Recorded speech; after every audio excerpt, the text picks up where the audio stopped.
Cześć! Jesteśmy pod klubem Chaos, gdzie jest meetup Wiedźmina organizowany przez CD Action, więc żeby dłużej nie przedłużać, wbijamy i robimy relacje, więc zapraszam serdecznie.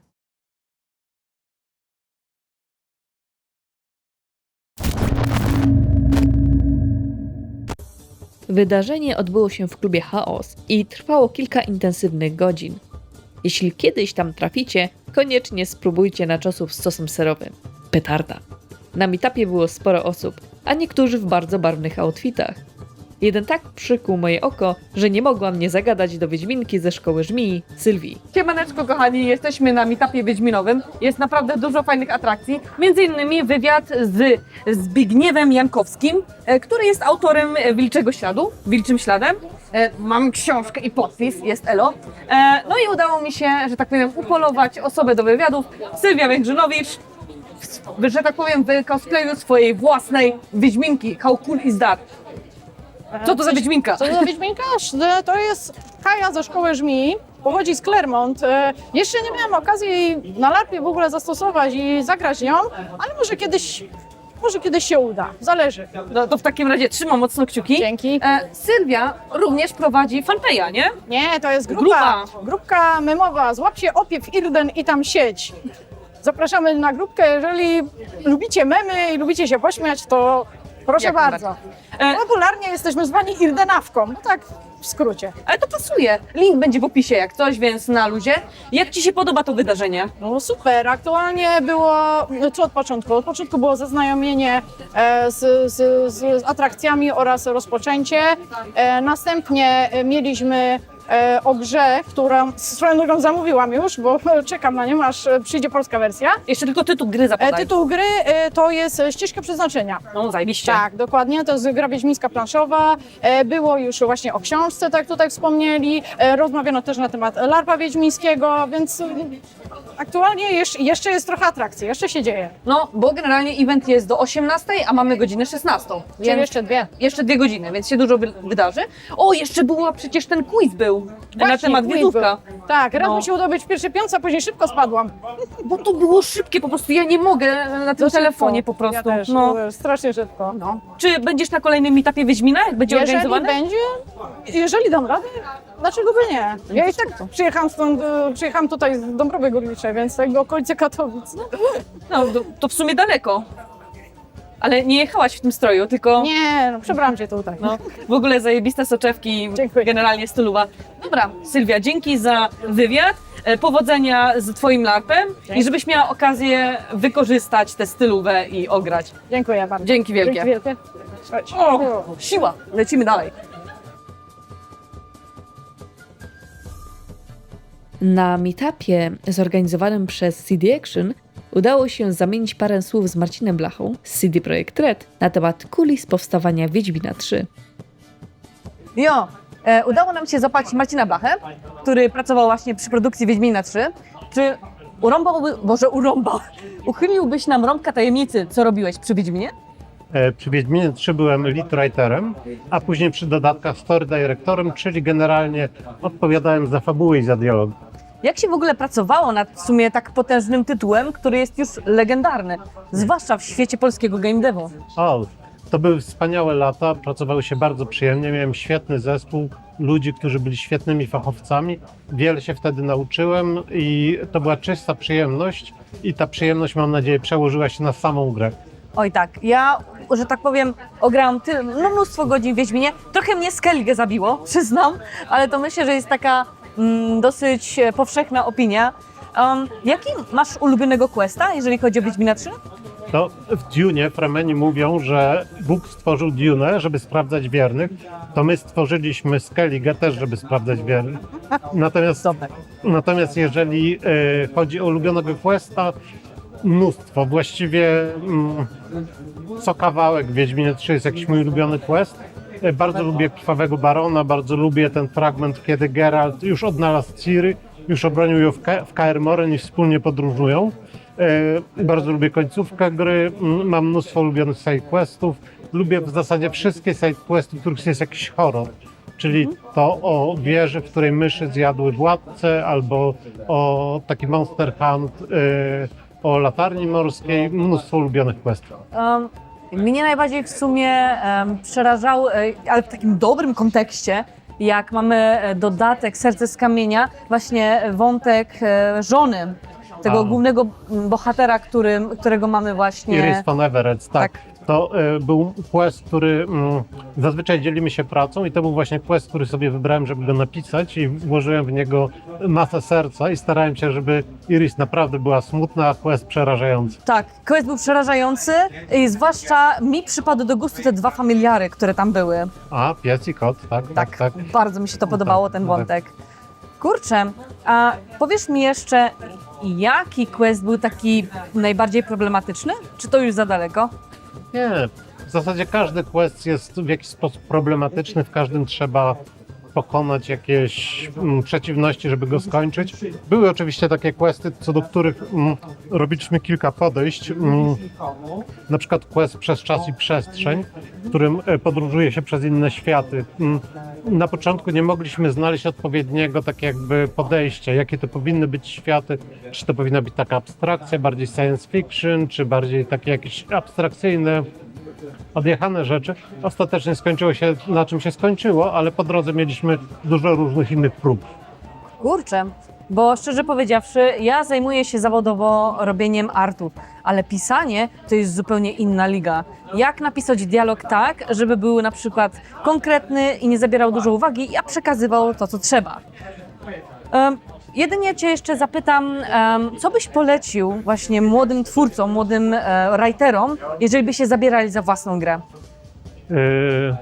Przede wszystkim muszą dużo ćwiczyć. Nigdy nic się nie udaje od pierwszego razu. Do wszystkiego trzeba dojść. Pisanie jest rzemiosłem i każde rzemiosło trzeba praktykować. Dobrze jest mieć mistrza, który nami pokieruje. Dobrze jest podejmować różne próby. Talent bardzo pomaga, ale nie jest stuprocentowo konieczny. Po prostu trzeba ćwiczyć, pisać, próbować. Czyli do skutku. Do skutku. No, to dzięki Ci, Marcin, za poświęcenie mi Dzięki. chwili.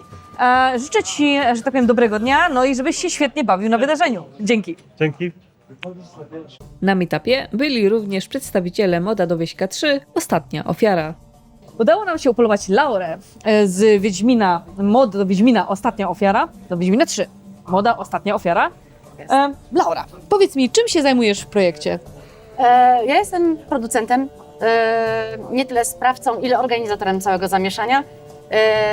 Spinam wszystkie zespoły, pilnuję tego, żebyśmy nie wykraczali poza scope, żeby ten projekt został ukończony w tym terminie, który tutaj zaspoilowaliśmy troszeczkę. Poza zarządzaniem zespołem zajmuję się też narrative designem, pisaniem questów, implementacją. No natomiast na co dzień zbieram całą ekipę level designerów 3D, 2D, writerów, programistów i zarządzam ich taskami i no też troszeczkę reprezentuję nas jako grupę na zewnątrz podczas eventów takich jak ten. Właśnie, jak Ci się ten event w ogóle podoba? Event jest bardzo fajny, fajnie jest porozmawiać. To jest taka troszeczkę dżemowa atmosfera. Tak, zdecydowanie. Myślę, że spotykają się no, fani gry, którzy przyszli tutaj właśnie pogadać o grze, zobaczyć, czy ich ulubione tytuły mogą doczekać się jakiejś kontynuacji, rozwinięć. I jest to taka troszeczkę rozmowa przy piwku. Ale to jest to, nie? Jest taki luźny vibe, można sobie Tak. pogadać, posłuchać też co innego robią ludzie wokół jakiejś marki, tytułu. Tak. Na przykład z 2 chyba występy przed nami występowała ekipa, nie pamiętam marki, od LARPów. Pamiętam Tak, tą i ekipę. mieliśmy z Mikołajem, z moim chłopakiem takie, jedziemy. Yes, let's go. Także no, bardzo fajne inicjatywy wokół tego wszystkiego powstają, tak? Także Ja w ogóle byłam tutaj wcześniej na meetupie Heroesów i byłam tak zachwycona community w ogóle, ale tutaj tak samo. Tutaj dużo ludzi, fanów tej marki i widać taką miłość. tak, my się pojawiliśmy tutaj poniekąd przez to, że nasz kolega Piotrek na Discordzie Nordmarski zajmował się tematami gotikowymi. I z Barnabą właśnie z City Action znali się przez te eventy O, gotikowe proszę. i pewnego dnia usiedli sobie i Piotrek wspomniał o tym, no robię moda do Wiedźmina. Wiedźmina, trójki mamy, no robimy spory dodatek po prostu, tak, fabularny I od słowa do słowa, tak nawet jak Barnaba teraz wspominał dzisiaj, a może zrobimy event wokół Wieśka, nie? No i zostaliśmy zaproszeni i siedzieliśmy przez tydzień nocami, żeby tutaj dowieść coś fajnego i pokazać, jak nasza mapa wygląda, w ogóle jaki jest vibe. No ale się udało. Było naprawdę w pytkę, zwłaszcza stroje. Stroje mi się mega podobały. Wiem, ile to jest pracy, bo zajmuję się grafiką 2 i 3D, więc Tak, I Tyna je know. projektowała, te wszystkie wzory, razem z Kluchą, naszą koleżanką od 3D, robiły tekstury, przerzucały to do silnika i co prawda ten urywek, ten teaser, który puściliśmy, tam ten fragment, kiedy widzisz ludzi z Wariuk, z wioski w tym regionie, w naszym Dowarku.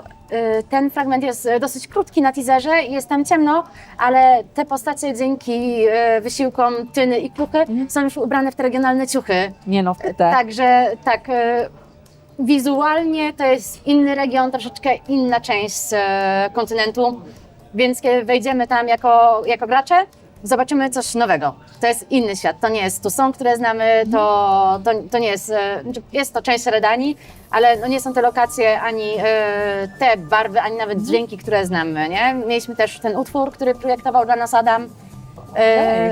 Unikalna ścieżka dźwiękowa też dodaje tej historii bardzo dużo. Czyli macie też kompozytora. Mamy dwóch muzyków, Dwóch którzy, muzyków, tak, okej. to co dzisiaj usłyszeliście, to była Adama kompozycja. To co zrobił, jakby na razie przygotował ambient i główny motyw, są zwalające z krzeseł, nie? Fragmencik tam leciał w tle, to jest naprawdę dobra muzyka. Jeszcze w sumie jedno pytanie, bo ja mogę się z Tobą tak rozgadać, że ten reportaż będzie miał chyba z 2 godziny. Czy jeżeli będzie kolejny meetup wiedźminowy, to rozumiem, że będziecie? Planuję, jeżeli zostaniemy zaproszeni, jak najbardziej. Tak, staraliśmy się, mam nadzieję nawet, że z większą ekipą, bo tutaj nas jest dzisiaj 7-8 osób, a jest nas 22. Pamiętam właśnie. Już teraz więcej, bo koleżanka tutaj zaraz mnie chwyciła po prezentacji, pytając, czy może dołączyć do teamu, więc Proszę. będzie nas 25, bo jeszcze 2 dziewczyny zrekrutowaliśmy w ubiegłym tygodniu. Czy rekrutacja jest otwarta? To jest kluczowe pytanie. Tak, rekrutacja jest otwarta na naszym profilu na fejsie, mamy link z ogłoszeniem, gdzieś tam szukaliśmy programistów i animatorów, więc można jak najbardziej taką aplikację do nas wysłać Okej. i przeglądamy je sobie na bieżąco, szukając braków. Tak jak wcześniej rozmawiałyśmy, troszeczkę chce się uniknąć tego, żeby było tam 30-40 osób Tak. w teamie, no bo jednak nie pracujemy nad całą grą, Tak.